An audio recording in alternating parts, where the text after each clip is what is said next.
cavalos disputando a cabeceira foram o primeiro e segundo, e o terceiro e quarto também já pecando em relação à estabilidade, à coordenação. Então a gente observa os dois cavalos da cabeceira, dois cavalos de melhor dissociação, de melhor naturalidade, qualidade da sela, estáveis no seu tronco, cavalos que trabalham só com os membros, condução boa, e os cavalos de trás com senões um pouquinho mais acentuado, o terceiro já oscilando mais o eixo corpóreo, mas mantendo a boa dissociação, e o quarto cavalo já equilibrando um pouquinho mais, tendendo um pouquinho a centrar, queria centrar um pouquinho mais. Então se a gente observar o terceiro cavalo já levando até a vantagem pela naturalidade da sua dissociação, ainda mais natural no gesto de marcha em relação ao animal de trás, coordenação um pouco melhor também em relação ao animal de trás. A gente escutar esses dois cavalos andando, a gente consegue observar a dissociação um pouco mais nítida do terceiro cavalo, a sua movimentação, a energia, rompe mais, é mais habilidoso ainda em relação ao animal de trás. Então também quando a gente monta na marcha em rédea livre, mantendo a qualidade da naturalidade, estão levando vantagem. Os dois poderiam ser um pouco mais coordenados,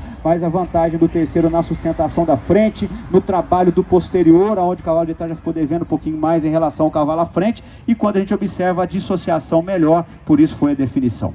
Entre o segundo e o terceiro, a crescente vem pela estabilidade do eixo corpóreo, pela estabilidade do tronco e ainda pela coordenação, sintonia um pouco melhor, postura um pouco mais pronta, naturalidade da postura um pouco melhor. O cavalo de trás, a gente consegue observar, tem algumas reações na boca, não está tão pronto como os dois cavalos da frente. Quando chega na curva, notem os dois cavalos, a primeira e segunda colocação, mais equilibrados, porque são mais flexíveis, estão mais prontos. O terceiro cavalo, quando a gente chega na curva, já tem de querer entrar no sobrepasso, justamente por não ter a descontração, não ter a coordenação dos dois cavalos à frente. Então, um cavalo que realmente fica muito bom, muito dissociado, mas ele não está com a prontidão da boca, não está com a coordenação dos dois cavalos à frente, por isso foi a definição dessas duas colocações, cavalo com muito futuro. E 1 e 2 aqui foi a disputa, dois cavalos que ao meu ver são muito próximos da dissociação, dois cavalos puros aí de marcha, qualidade de sela extraordinária dos dois cavalos. A gente tem que fazer o quê? Somar qualidade. Então o primeiro cavalo hoje com a mão um pouco mais discreta, o segundo cavalo já subindo mais o joelho,